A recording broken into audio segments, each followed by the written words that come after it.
Hey everybody, welcome to Game Day View presented by Mercedes-Benz. Patrick Claybon here with Greg Rosenthal and Cynthia Freeland. We're all feeling pretty good because nothing happened last week. We all went 8-5 in our picks. Some things went up, some things went down. I'm not feeling good about 8-5. I got a higher bar than that, Patrick. Well, how high is Greg Rosenthal's bar? Let's check and see. The season long standing, Cynthia. Greg's losing his lead. He's still got that crown, but we're right there. Right. We got him right where we want him. Yeah. You know, we let him wear that little smug face and his little smug crown, and we'll get him in the We end. taped a new headshot this week, so maybe I can replace that soon.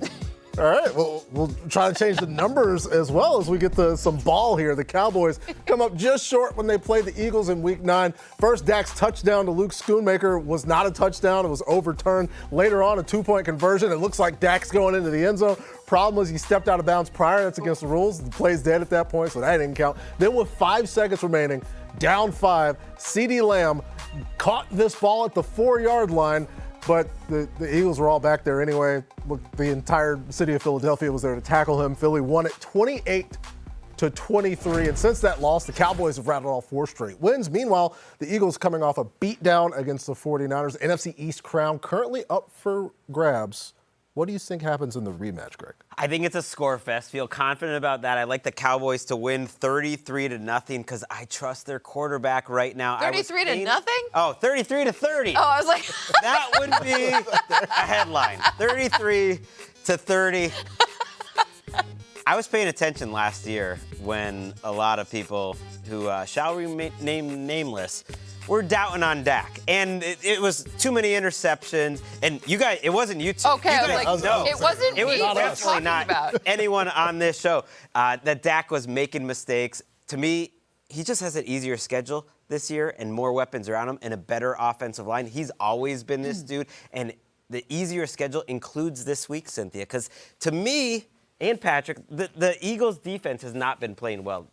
No, they haven't been playing well, especially, again, they're not going to play the 49ers every single week, but Dallas's offense is very, very good, and I will take the home team in this one, 27-25. I took the home team in the last game. I do think it matters in this particular matchup, and I'm also paying close attention to Brandon Cooks and what he's been doing the past few weeks. 103 reception yards over expectations since Week 10, 23 targets in the last 4 weeks. I think it's going to be a good game. They're going to go back and forth. Brandon Aubrey hits one at the buzzer.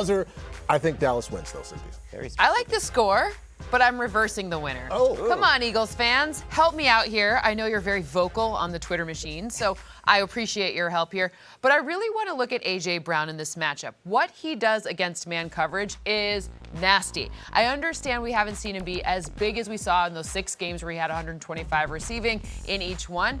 But if you look at the way this Dan Quinn defense works and operates, this is the type of thing where out-muscling someone, DK Metcalf from last Thursday, can be a big factor. So we do have sort of the blueprint there. And it's funny, like, lest we forget that the Cowboys also were kind of, smoked by the 49ers. Unless I don't understand why that doesn't matter. Recency bias is real. Like, don't fall victim to recency bias. Stay away from recency bias, all of you. Maybe later. Don't do it right now. Let's make it relevant. Let's talk some more about this big matchup. Some more or less total yards for Jalen Hurts, 296.5, Greg. I am going more on this one. It's partly because I feel bad. I had picked Jalen Hurts to win as a starter for the Eagles. I believe it was 26 straight times, and now I've picked him to lose 4 straight times. But he's going to be great in this game. I haven't seen the best of the Cowboys pass rush lately. And so I think you pointed out the secondary weaknesses. Maybe Dallas can be picked on a little bit. So it's like I said, I feel more confident that this is going to have a lot of points than I do either team winning, and Jalen Hurts is going to have a big game. Let's go to the other quarterback, Dak Prescott, has been on fire. Will he have more or less than 2.5 passing touchdowns? I have him with 2 passing touchdowns, so that's less than 2.5. But you can get Dak Prescott on discount for MVP, if you know what I mean.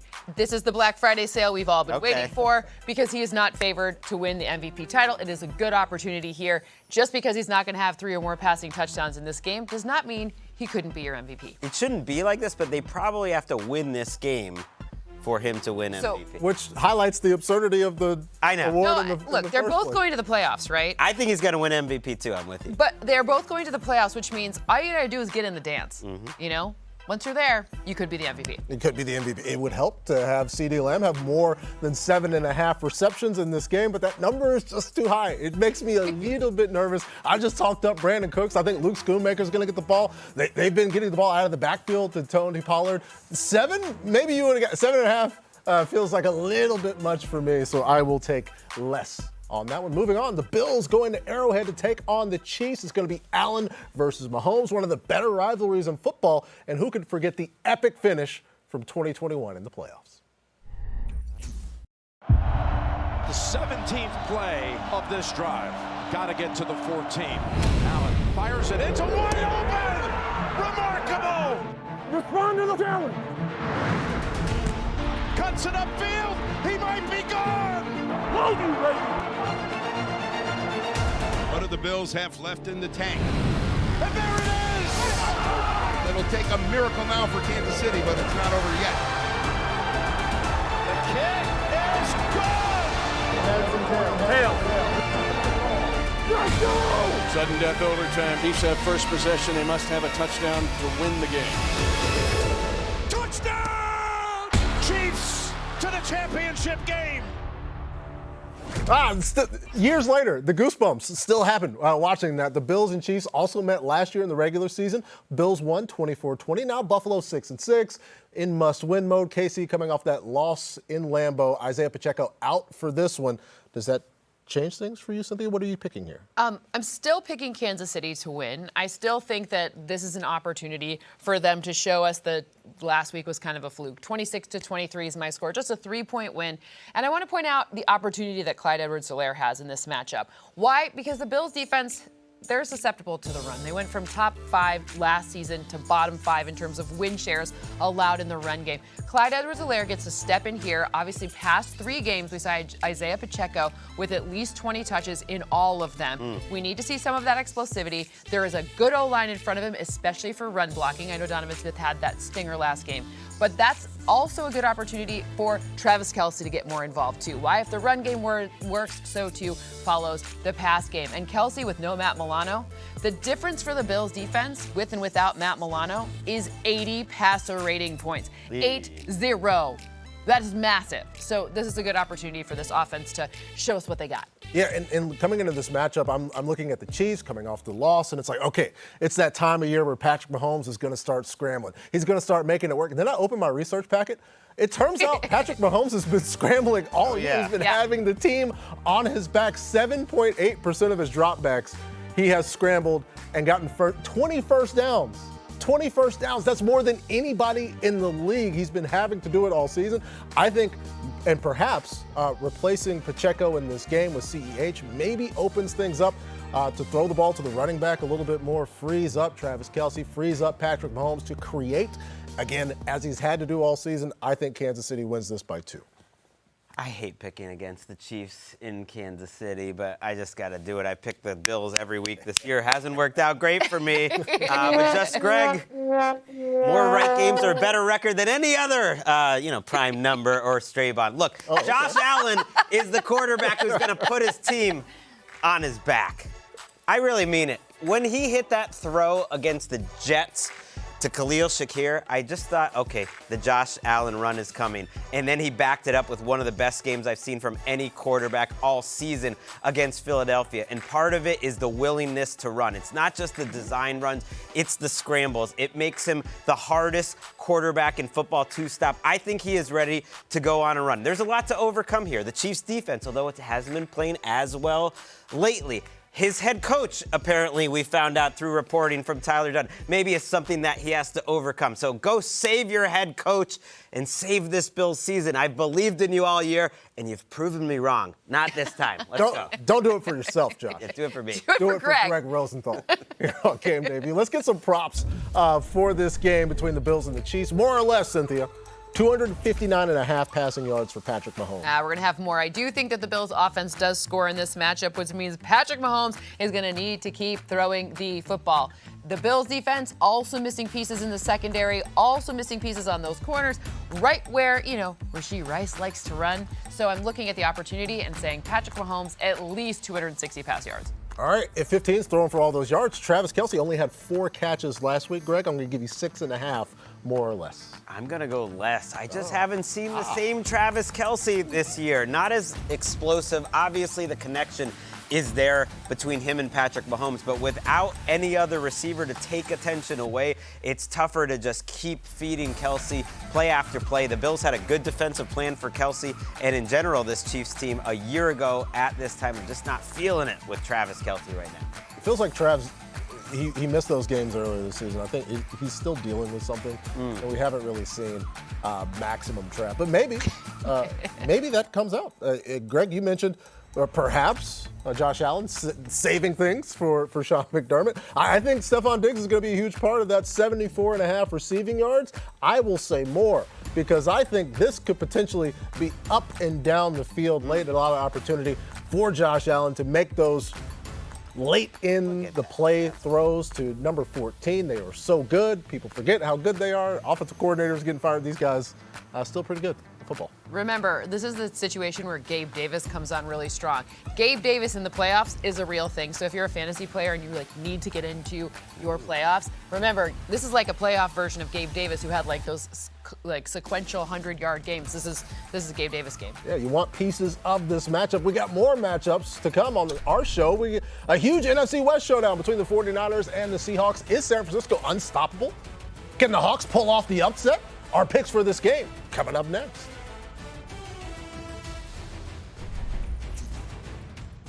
NFL Game Day View is presented by Mercedes-Benz and the Holiday Love Celebration. Wherever home is, get there safely this season. First and 10 Niners in the Philly 48. Purdy looks left, now middle, throws, caught. Broken tackle by Deebo Samuel, runs for the first down, 30, 20, 15, 10, 5, touchdown! San Francisco! What an absolute beast, Deebo Samuel. It's time for the Drive to Excellence presented by Mercedes-Benz. The Seahawks visiting the 49ers. San Francisco with their eye on the 1 seed. Seattle needs a win to stay in the wild card race. Geno Smith missed practice. He's questionable with a groin injury. That's a tough one, Greg. It makes my score 30-20 look optimistic for the Seahawks. If Drew Lock's in this game, I'm taking a touchdown away. But either way, the 49ers will win because this is a nightmare matchup for Seattle. The linebackers for San Francisco have gone into God mode. Fred Warner, who's always incredible, but he started off the season maybe not at his very best, has just been outrageous lately. Dre Greenlaw is that enforcer. He sets the tone for this team. And in a league where no one really prioritizes or pays linebackers, it's these two guys who don't leave the field and are so excellent on passing downs that really take away what you want to do. And so I think it limits Seattle, who can still win on the outside, especially if Geno is there with DK and Lockett. But defensively, they give up a ton of points. And offensively, again, Warner and Greenlaw take away what you want to do. My score will change dramatically too, should it not be Geno. But as of right now, I'm going to be optimistic and say it is Geno. So I have 26-19 in this matchup. I want to point out what happened last Thursday. I talked about it a little bit when we were talking about the Cowboys, but you saw DK Metcalf figure some things out, meaning, Deron Bland is no slouch. And he caught a bunch of passes against him. By the way, that's really fast. In fact, the fastest run per next-gen stats. Faster than Tyreek Hill. I can't wait to see Tyreek Hill say, challenge you. I'm going to go 23 miles per hour. But when I'm looking at DK Metcalf's opportunities, if you are going to upset the Niners or you're going to keep it closer, it's going to be because you just out-physical some of the things that are going on in that back end of the defense. So, again, will be different if it's Drew Lock, but we're going to be optimistic here. We're pro Geno on this, not anti-Drew. Optimistic. You'll only lose by a touchdown in a matchup you never, ever win. Yeah, collectively, we are not writing Geno Smith off because then we'll never hear back from him. But I will also take San Francisco. They wrote me off. I ain't right back, though. Thank you, Eugene. It's the team that we thought might not lose the game for the rest of the season. They promptly went on a losing streak, and they're back now. Something to look for here is they're taking shots. 34% of his Week 12 dropbacks against Seattle, the 49ers used play action for Brock Purdy. That was a season high. I don't think the plan is going to change that much. I don't know how worried you are about a Seahawks pass rush. Of course, maybe Geno and DK, they went at Charvarius Ward a whole lot in that Week 12 matchup, and Ward kept winning. DK could win those matchups, but I don't know if Seattle's defense is going to be good enough to make that ultimately matter. Let's check out some player props for this particular game. Brock Purdy, they got the number at 267.5. 1.5 passing touchdowns for Geno, 81.5 rushing yards for CMC. DK Metcalf at 64.5 receiving yards. Debo at 48.5 receiving yards. The Rams and the Ravens squaring off in Baltimore. LA winning 3 straight. Baltimore coming off of the bye, currently the 2 seed in the AFC. Who wins the football game, Cynthia? The Ravens win the football game. The score that I have is 26-20 in this matchup. And I want to give a lot of credit to the Rams, who are playing without any first-round picks in the past few seasons. And their defense, Aaron Donald's still there, so that's good. But they do have some areas of vulnerability, and that's against the run. When you're looking at what look last week at what the Browns were able to do, look at what other teams have been able to do. You go to a bottom 3, 4, 5, depending on what the specific statistic is in terms of run defense, and it just becomes a bad matchup. It's like that squirrel with Gordy. Oh, your dog? RIP. I mean, someone's got to win, someone's got to lose. Gordy won. You know who else is going to win? The Ravens on Sunday. This is a tough matchup. They got the extra rest compared to the Rams. I have them winning 30-20 because of their run game, going against that Rams run defense. We thought Greg Roman gone as offensive coordinator. Okay, you'll probably give up something in the running game to have a more balanced offense overall. No, we're not giving up anything. This running attack, even without J.K. Dobbins, is just as good as it was back in 2018. Actually, some numbers, if you compare it to what the rest of the league is doing right now, would suggest this Ravens running attack is one of the best of all time.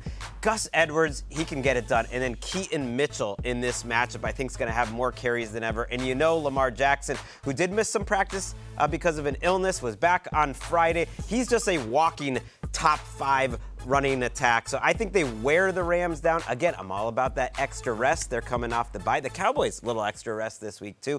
Love those extra rest teams. Yeah, it's a little shocking that all of this wasn't just birthed directly from Greg Roman. He was the creator of this offensive system, and it's all, Lamar's pretty good. I've got Baltimore winning 25-23. The Ravens were in need of that bye, and now we get to enjoy the Odell Beckham Jr. revenge game. He does still like these dudes. They kept his locker for a while when he wasn't there in Los Angeles, but this does still count as a revenge game. In fact, if you were looking for positive EPA on a slant route, Lamar Jackson to Odell Beckham Jr., the best in the NFL right now. Wow. Sir, I would like some positive EPA on a slant route, please. Well, we're gonna get number 8 throw the ball to number 3, and he's gonna try to make some guys miss. And we've all got Baltimore here. The Rams winning streak. Sorry, Ellis.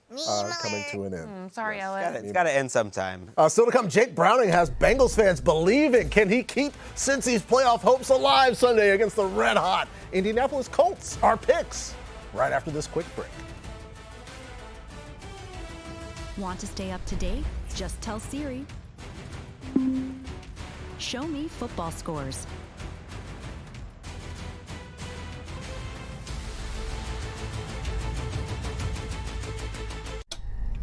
A lot of teams this time of year, you lose a couple games in a row, and it's time to fold the tents up, right? What I saw you guys do is respond with your best week of practice of the year, the best energy we've had all year, and you came out here and you showed the world we're still alive, baby. Yes, we're still alive. Don't doubt us, okay? And so the whole team on Monday Night Football, the way you guys rallied around each other, made plays down the stretch, this whole team gets a game ball, okay? Get your minds right. We need another win. Let's go get it. Let's go get it. Who's singing for us? Check it out. Who they think? Yes. All right, here we go. Who they think will beat them Bengals? Who they think will beat them Bengals? I'm going to be honest. I feel like Jake Browning kind of got the short end of the stick Yeah, there. he needs that game ball. Yeah. For some reason, I'm like less inclined to pick the Bengals after watching all that. They are 6-6 now. Their playoff hopes still alive. Since he now plays host to the Colts, who have won 4 straight on their own, they hold the final wild card spot in the AFC. Does Indy keep it going, Cynthia, against Cincinnati? Well, I think because of a loss last night, they might still end up in the playoffs. But I have Cincinnati winning this game, 19-18. A clearly convincing win, obviously, by that 1 point. But I do want to talk about some things that Jake Browning did really well. Number one, you look at his head when he's going to make throws. It's not going all over the place. If you're watching quarterbacks play, especially quarterbacks with not a lot of experience, watch what happens pre-snap and like before they throw the ball. Their head is all over, like left, right, the moment isn't too big for him. In fact, they've figured out a way to make him target Jamar Chase and get the open Jamar Chase situation. And even his scrambles have made a lot of sense. So watch his head. That's a good indication if you want to like want a pro scout tip or whatever. Watch their heads as they're really starting to learn. Like, see, the model's not just all about numbers. The model knows ball. Yeah, the model this isn't good. Ready? Don't do this. Don't do this. Yeah. It's not good for anyone. It looks terrible on TV, too. Keep your eyes open. Cynthia, I will see your 1-point victory and raise you. I'll take a 2-point victory, 24-22. Let's discuss Jamar Chase. He was banged up earlier this year. He isn't. But now his quarterback is. Jake Browning does know what to do. Teams that can press Jamar Chase, they do it. Teams that can't, try something else. The Jags tried something else. That didn't work. Even when they did, he scored the 73-yard touchdown. The only team in the NFL that plays more zone than the Jacksonville Jaguars, Gus Bradley's Indianapolis Colts defense, and that's why I think Jamar Chase has a big game, and the Bengals win it, Greg. I am worried that we're all going against the Bengals. I mean, against the Colts. I was like, you're what? Because I picked against the Colts the last few weeks, and I keep being wrong. They've won 4 in a row, and I have the Bengals here 24-21. But the reason is because I watch Gardner Minshew every week, and I think he can't keep getting away with it. How is he getting away with this? He's fun to watch, but he puts so many passes in the hands of the opposition, and footballs on the ground with fumbles and sacks because he's holding the ball, that it feels like the bad outweighs the good. Now, that's going to happen for a backup quarterback. I get it. There's not a ton of talent around him either. But he, I believe, is tied for second in the league, according to PFF, in terms of turnover-worthy play percentage. The only quarterback that's been worse this year is Mac Jones, who is getting outshined by Bailey Zappi. So I think the Bengals get it done offensively and defensively. All right, Colts fans, meme away. We're all on the Cincinnati Bengals. It's time for Quick Picks, presented by Zillow. Titans, Dolphins, 1 of 2 matchups on Monday night. Get a bonus Monday night game. Miami currently the top seed in the AFC. Any chance Mike Vrabel's defense slows them down, Cynthia? There's always a chance, but I have 31-17 in this matchup, which is a pretty significant win. My model tends to be conservative, so 14 points is big. I want to point out I want to point out here that A-Chan is back. Sorry, there was a very weird noise in my ear. Anyways, A-Chan is back, and I understand you don't typically want to pick running backs against this Titans front. However, this is a lie in this matchup. You absolutely still want A-Chan because of his speed, because of how they use him, because he's inside and out, his versatility. So he's not going to be the reason that you don't make it to the playoffs. It's A-Chan, you're going to play him, yes. You also want to play all the other pass catchers and Tyreek Hill, et cetera, but you want to use A-Chan here. I'm keeping it under that 13.5, just because out of respect for Derrick Henry. He's playing well right now. I love Derrick Henry. He is among the lead leaders the model loves in yards after Derrick contact. Henry. What's up? The model loves Derrick Henry, but one person does not a whole team make. So 23 points. They get it. They're close enough. Yeah, let's move on to the Panthers and the Saints. In New Orleans, the Saints desperately need a win to stay in the playoff race. Reports coming out that Derek Carr might be available to play in this game. Does that move your number? It doesn't change it. I think the Panthers keep it close, but I do have the Saints winning 20-17, and it's because of Alvin Kamara, who is on pace this season to go over 1,300 yards from scrimmage for the 7th straight year to start his career. I don't need a research department. I figured this one out early. We do. We have a great research department. But I found out the only other players in the history of the NFL that have done that are Eric Dickerson, Curtis Martin, Barry Sanders. Nice little list. LaDainian Tomlinson. And let's throw out Tulane legend Matt Forte in there. That's how consistent Alvin Kamara is. He's an offense unto himself. I think he gets it done with a couple more touchdowns this week. Yeah, you get the Lions and then you get the Panthers in a row. Yeah, things are looking good for Alvin Kamara. They need positivity because things are. The vibe check on New Orleans is not necessarily bad. been going very well. The Texans headed to MetLife to take on the Jets. Zach Wilson is back as the starter for Gang Green. Congratulations to him. I still like the Texans, 21-17. Taking a look here at Noah Brown, watching his targets increase without Tank Dell. We hate that injury so much. Get well soon to the rookie who was spectacular this season. But Noah Brown leads the team in yards over expected since week 8. He's had a couple of huge games, and I think might be one of the better options for the rookie C.J. Stroud against this very, very good Jets defense that's been going through it, watching their offense play this week. I think I'm like a little obsessed with my fantasy playoffs because be careful of the running backs in this situation because if you look at 21 personnel, they're not so great at running out of it. They're much better at passing out of it. But it's not a good run situation. So if you have Devin Singletary or even Dameon Pierce, like just, maybe look for a higher upside guy for one of your wide receivers. And I don't really have like a larger point. I just want you to look at my score, 18-5. It's just beautiful. What's the? I just like it. So they get the safety. It's a safety. So definitely play field goal the off of a Texans turnover. defense. You're more confident in the safety than the field goal. Yes. Right. Coming up, get ready to do the gritty because Justin Jefferson is back. Will he put a stop to the Vikings losing streak? Our picks for Vikings Raiders in Vegas next.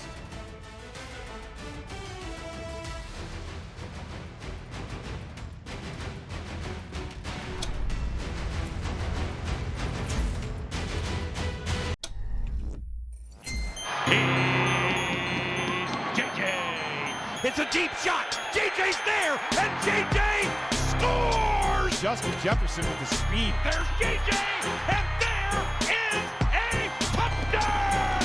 And they can't stop JJ. Single coverage in JJ. Okay, we'll take that all day. Shakes the tackle, Justin Jefferson dancing in front of a packed house. He's doing the gritty.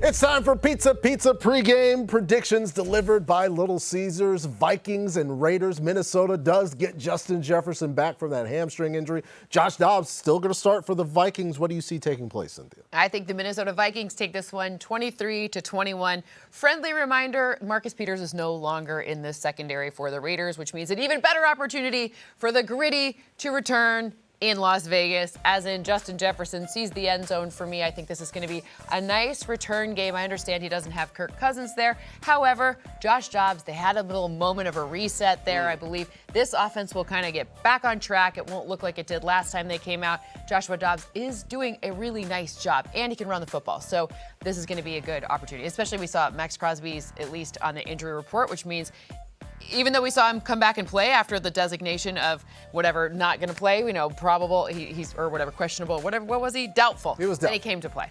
So even so, touchdown for Justin Jefferson. Ooh, I like it. I also like the Vikings defense. I have them winning 27-20, but it occurred to me, I was having a conversation with a friend, a very casual NFL fan, and he was just like, who's a team that just blitzes all the time? It's the Minnesota Vikings. I guessed on first try because, Brian Flores is breaking through, even to casual fans. Who's the crazy team that's just changing the game, blitzing more than any team has in over 15 years? It's Brian Flores. He's got 3-4 safeties on the field. You don't know where the pressure's coming from, and that's all happening against an offensive line in Las Vegas that's missing Colton Miller, their left tackle, and is starting a rookie quarterback, AOC, Aiden O'Connell. Oh, wait, that nickname's taken. But I like Aiden O'Connell. I just think this is a lot to ask. I think he's been impressive, more than you would expect, but still, the Flores machine eats up rookie quarterbacks. The Flores machine. I didn't know who AOC was for a really long time, just so we're clear. For me, he's Aiden O'Connell. I do think Aiden O'Connell is going to play well. I think he's going to play well enough to get Vegas the win 21-20, because not to discount everything that the Vikings are getting, especially with the return of Justin Jefferson. But Aiden O'Connell has been getting rid of the ball quickly against the blitz, and he's hoisting that thing. 12.9 air yards per attempt when he's throwing the ball. You know what that means? It means getting the ball to Davante Adams in favorable coverage situations. I don't mind it. Also, I think Josh Jacobs, after the bye, rested better. The Raiders are at home. I feel confident taking Las Vegas in this one. By a point, not that confident, but I'm confident enough. Yes, we're barking. We're barking and chasing things. Let's get a look at some player props for this battle in the desert. We got Josh Dobbs right there at 251.5 total yards. Aiden O'Connell, 1.5 passing touchdowns. Some folks are pretty confident. Smash that rookie. fourth one. Josh Jacobs at 71.5 rushing yards. Justin Jefferson coming back, 66.5. 69.5. Two of the best receivers in football. How's JJ below Davante Adams? I would just pick that. Yeah. Little Jefferson. Well, there's some folks in the desert who are confident regarding Aiden O'Connell's opportunity as we get to a big AFC West showdown between the Broncos and the Chargers. Both teams still alive in the playoff hunt. The Bolts coming off that blistering 6-0 win just up and down the field against the Patriots. What do you see taking place, Greg? I see the Broncos winning this. I just trust them winning different types of games. I have them winning 20-16. It's partly because of the way they lost even last week. Let's watch Courtland Sutton's targets against the Houston Texans. We've just given up on doing anything other than just throwing the ball deep. It's like we can run the ball pretty well. Courtland Sutton's going to make a catch or two down the field each and every week. He might drop a pass or two, but let's just lean into what we do well, which is throw a sexy deep ball if you're Russell Wilson. Except that one. And, maybe you get picked off here and there, but that was a great defensive play. And you just keep doing it over and over. Spam those vertical passes against this Chargers secondary, which is known to give up a lot of deep plays. They have an injury in the secondary. It's going to be Michael Davis again at cornerback, who had been benched halfway through the season. So I like Russell Wilson having just enough downfield throws to Courtland Sutton. Well, I have the Denver Broncos winning too, but I only have 1 point, 23-22 in this matchup for me. But I want to point out something about this Denver defense, and that's, we talked about Baron Browning's effects, but it's really their ability to kind of diagnose what the best thing to do against a specific quarterback is and do it. We saw them blitz earlier and often last game against CJ Stroud. You're going to see something similar against Justin Herbert in this matchup to kind of nullify the effect of a potential Austin Eckler or Keenan Allen situation. I know Pat Surtain was in and out of the game last time, but I hope that he'll be healthy for the entire one in this matchup, which really helps nullify Keenan Allen. But it's really their ability to be diverse and Baron Browning's impact just kind of taking away some of the things that are the best options for the Chargers offense. Yeah, and they've been so good, especially down the stretch. Vance Joseph's defense, of course, the thing that we're going to remember about the 2023 Broncos is 70 points in Miami. But since week 5... They get to remember that. Yeah. Coach said, Sean Payton said, they get to remember that. Yes. I like he's positive mindset. Because it's in the past. Because since week 5, they have been a top 10 pass EPA defense. And Cynthia mentioned just how they were getting after CJ Stroud. This is an offense that has been functional. The Houston Texans have a great passing attack, and the Broncos came in there in Houston and caused so many problems. We saw CJ Stroud putting the ball in danger, putting the ball on the ground. It has not been a great season offensively here for the Los Angeles Chargers. And it was not just that game in New England. There has been a bit of a fall off for the Chargers offense. And I think Vance Joseph's defense is going to create problems for Herbo, just like they did for CJ Stroud. Meme us on an underdog. The last time that happened, though, was last week with the Titans. And there's an asterisk there. There's an asterisk there. Yeah, block a couple punts. It doesn't really count.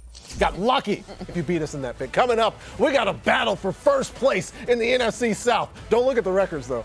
Throw those out the window. When it's the Bucs and the Falcons squaring off, we'll pick it next on Game Day View.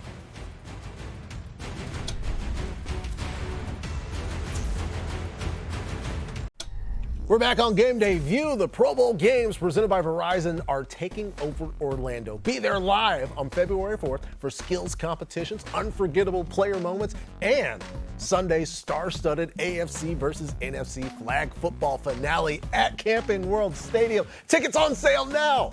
Go to probowl.com/tickets to get your tickets today. We got the Bucs and the Falcons. The Falcons currently leading the division at 6-6, but Tampa's just a game back. Who wins this pivotal matchup, Cynthia? Well, I'm looking at the injury report, and it did switch, but I do have a 1-point win for the Falcons still, 21-20 in this matchup. There are a bunch of people missing, including Caleb McGarry, which makes things a little bit more difficult for Desmond Ridder. We need to figure out if Desmond Ridder can keep deep passes going. We saw the second deep pass to a running back this season. That was his deep pass to Bijan Robinson. That was 2 weeks ago. That's an interesting one. I really am curious to see if they can take advantage there it is, right there. And by the way, the first one was Saquon Barkley. It wasn't even Desmond Ridder earlier. But if you're going to win against this Bucs defense, you have to be able to pass deep. That's the formula. That's what we've seen happen. And so in this matchup, I do think they get just a slight little edgy poo over. Oh, and by the way, I do have to apologize for my Kyle Pitts not scoring a touchdown against the Jets. But he did have a much better fantasy day. Nice. But Cynthia, that's not on you. No apology. It's on me. It's not. Don't blame Arthur Smith. Blame me. It's my fault. Send your emails to Cynthia Freeland. No, please don't. No. I don't check that email, so. We don't want you to. I will take Atlanta as well, 20-18. The number one rushing defense in so many categories. It belongs in Atlanta this year. Also, the number 3 intermediate pass defense, a big part of both of those things. Jesse Bates. If you would like a stat. I would. Yeah, here it is. I like this stat. He's got 4 interceptions when targeted 10 or more yards downfield. He's allowed 4 receptions total. So it's a 50-50 chance, folks. You might catch the ball, but Jesse Bates might also pick off your team, and that's why I've got the Falcons here. I took the Bucs because sometimes I like to just take a step back and look at the bigger picture. Okay. And if the Bucs win this game, they will be 6-7. The Falcons will be 6-7, and the Saints, if they beat the Panthers, they'll be 6-7. And there has never been a division in the history of sports that is more 6-7 than this NFC South. So it is said from above, and I'll show some Chris Godwin tape because I like him. And it's a squeaky wheel game for Chris Godwin. Oh yeah, it's also a Just Greg. Just Greg Nation, stand up. I feel good about this. Woo! I also like Chris Godwin, whatever his over-under for receiving yards is this week, just because his wife got very upset with how Todd Bowles was saying Chris Godwin was injured last week, even though he played a full complement of snaps and looked explosive on a touchdown. I'm not really sure what's going on here, but if a longtime veteran like Chris Godwin's wife is going to stand up, they're going to give him the ball this week. I mean, maybe, but I'm like the biggest Todd Bowles fan in the history of ever. I think she misunderstood him. More Mike Evans. More Mike Evans is what I think that means. Sure. Yeah. I don't know. Unless Jesse Bates is there, and then maybe leave that dude alone. Before we get to the other Monday Night Football game, I just want to point out that I believed in the Green Bay Packers when these folks didn't. And we've had Greg wearing a crown for most of the season. How about what Jair Alexander did today and what he's wearing? It may change your mind about these Green Bay Packers. I called it. I said we was gonna win out. You hear me? I said last week who was gonna steal the show. The win was gonna steal the show. You feel me? So I'm not a prophet, but the people should start listening to me more. Start listening to Jair Alexander more. If we can see which direction he's looking. Let's get to quick picks. Jair is talking that proverbial talk. The Packers going east to take on the Giants on Monday night. Tommy DeVito still gets to play. What do you see taking place? I see the Green Bay Packers winning 22-16. I don't know. Enough with that. I am Italian, so it's not terrible. 22-16. It is still terrible, but yeah. Hey, Paisan, throw the ball. No, Jordan Love is good. I'm not ready to call Jordan Love anything other than a good quarterback. He's reached the 200 level in terms of his data is now starting to solidify. What do I mean by 200 level? Well, now defenses will have a specific game plan to stop the things that he's doing well. So that is what I mean by 200. It doesn't mean that it's time to crown. He can't wear a smug little crown. We can only have one person do that. That's relax. Relax. No, I'm just kidding. Go ahead. You do want what? To give Patrick credit for making that Packers over Chiefs pick of the year. The crown. Pick of the year. He's not smug. No, don't give me anything. I haven't won anything yet. The Jags and the Browns, Trevor Lawrence is a game-time decision, according to Doug Peterson. Dorian Thompson-Robinson has cleared the concussion protocol. Kevin Stefanski yet to announce a starter. What do you see happening, Greg? I see the Browns starting Joe Flacco, by the way. I think they're just messing around. He took all the first-team reps, according to reporters there. I have the Browns winning 21-19, partly because Joe Flacco is willing to go down the field. He threw more passes over 10 yards last week than any Browns quarterback in the last 5 years. Woo! Sling it, Joe. And it's because he's protected and he's playing this week against a team that doesn't really rush the passer consistently, kind of like the team he played against last week. If Trevor Lawrence does play, and we're not sure as of this taping, I'm taking the Jaguars. Trevor is that important. Same. And hopefully a quick recovery from Trev. I know he's, regardless playing or not, still dealing with that ankle injury. The Lions and the Bears, just a few weeks ago, Detroit overcame 12 points in the final 4 minutes to beat Chicago. I do have the Lions winning the rematch 25-23, as do all of us here. But the Bears, I think, keep it close again. I think DJ Moore has a big game for the same reason as we look at the scores.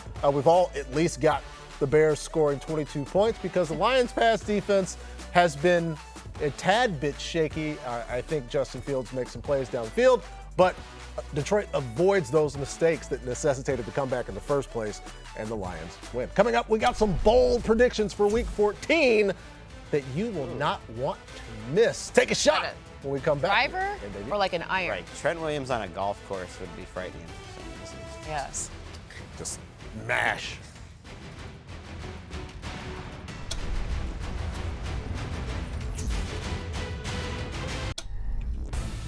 Get your game day started Sunday at 9 a.m. Eastern with NFL Game Day Morning. Fergie into the end zone, and Dallas takes the lead in the fourth.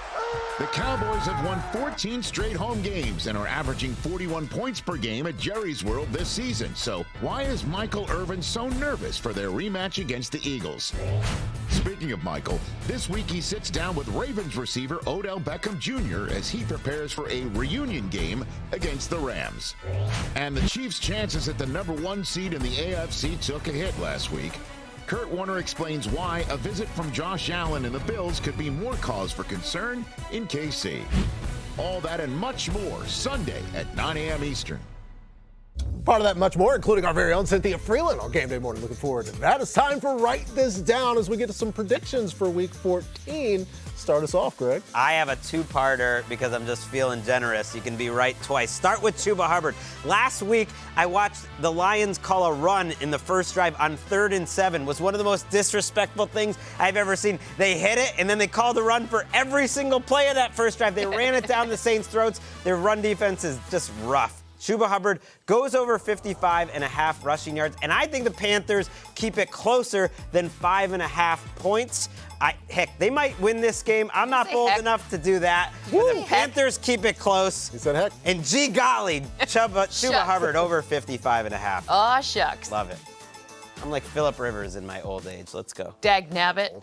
Well, dag nabbit, Cole Kmet against them there Lions. He's going to get at least 36 receiving yards. Okay. What in tarnations am I picking? Okay, I'm going to stop now. What? My Lions, the defense is a problem. Like, Houston, we have a pretty massive problem here. CJ, potentially coming back. Hey, got that'll fit couple weeks. Not yet, but I'm hopeful. Just got to weather some of this storm. But if you look at how the Lions fare against tight ends, it isn't great. So Cole Kmet, this seems like a nice one. You know what? Add a touchdown there, too, because I'm spicy. Ooh. 35 and a half. That's 36 spicy. yards and a touchdown. Fields was the best player on the field against the Lions last time, and Kmet played well too. You were right. Listen, this is one I don't feel good about. I think the Bears could win. If she's concerned, well, it's the Lions. She's always going to be a little concerned. I will say that Christian McCaffrey will have over 29.5 receiving yards against the Seahawks. Most of the games this season, CMC has been over that number. Some of the games, it has not necessarily been something that the 49ers need. But I'm looking at the options in the screen game. It might only take one. And CMC will get you those 29.5 receiving yards as, look, Brock Purdy swinging it out to Christian McCaffrey. That's 40 right there. You won. Congrats. It's a very good idea. Well, thank you. But again, make your picks at home.